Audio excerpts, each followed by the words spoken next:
So what is behind all of this awakening business? What is behind the ability that we have to get underneath the illusion of separation, the illusion of identity? What is behind the instinct to go inward? What is behind the impetus to investigate our true nature, our experience of self, our experience of presence right now? What drives all of this? What is the key factor? What allows so much delusion to fall away? What allows us to move from a place of self-centeredness to selflessness? How does that happen? What is it that changes the human heart? What is it that shows us how to surrender? What is it that gives us the impetus to want to surrender, to want to let go of our egoic, self-centered tendencies, beliefs, behaviors? Well, here's the funny thing. You don't need to know. And if you do know, that's not it. But I'm not saying nothing. I'm not going to give it a label. If you give it a label, that's okay too. Call it God, the divine, presence, awareness. But I won't use those labels. I don't think they're accurate, because they're too limiting. I will tell you what it's not. It's not anything you can think about. It's not about any conclusion you've ever made about life, yourself, spirituality, or anything at all. It's not a paradigm. It's not something you can grasp with your hand. It's more the kind of thing, if you try to grasp it with your hand, it falls through your fingers. This is true with the mind, the attention. So let's just say there's something available at all times. It's beyond the limitations of the mind.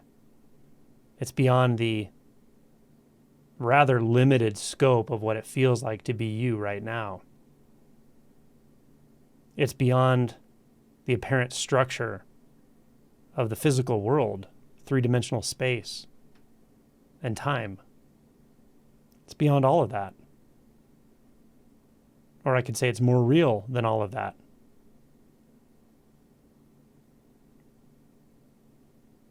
Trust in this, because you know it's here.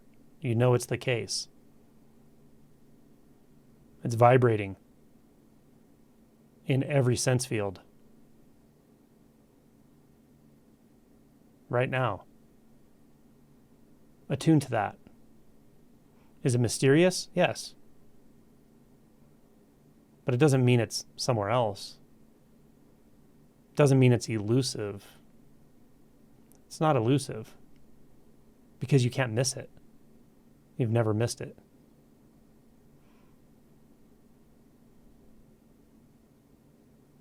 So in one way of speaking, I could say what drives all of this is your willingness to let it happen.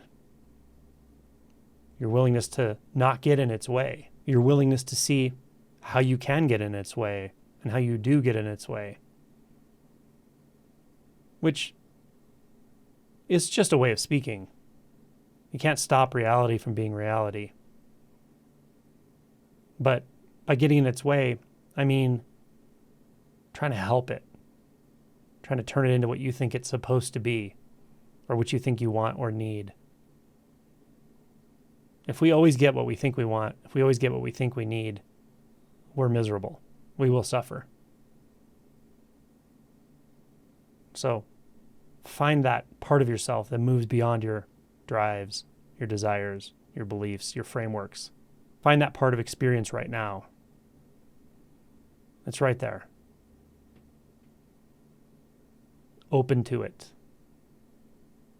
Open to it. Attune to it. Trust it.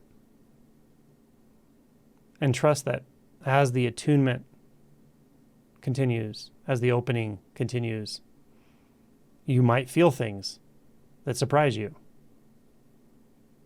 You might feel things that the mind wants to deem uncomfortable, confusing. You might feel things that the mind deems pleasurable, enjoyable, mystical. None of this matters. That's not what's driving this. Your reactions, responses, conclusions, desires and aversions, they are not what drives this opening. It's far beyond the limited scope of the human mind, the human drives, and the human body.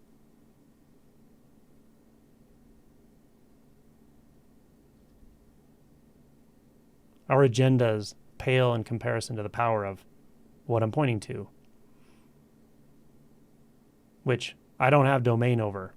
Nobody does. No one ever has. Because it's beyond the limitations of this body-mind and that body-mind.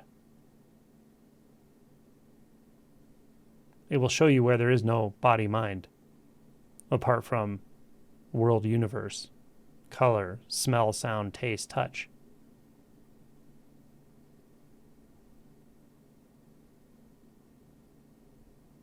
What is beyond color, sound, smell, taste, touch right now? What is color, sound, smell, taste, touch right now? And consciousness. What it is and what is beyond it are not two. Find that. Reclaim that. Enjoy that.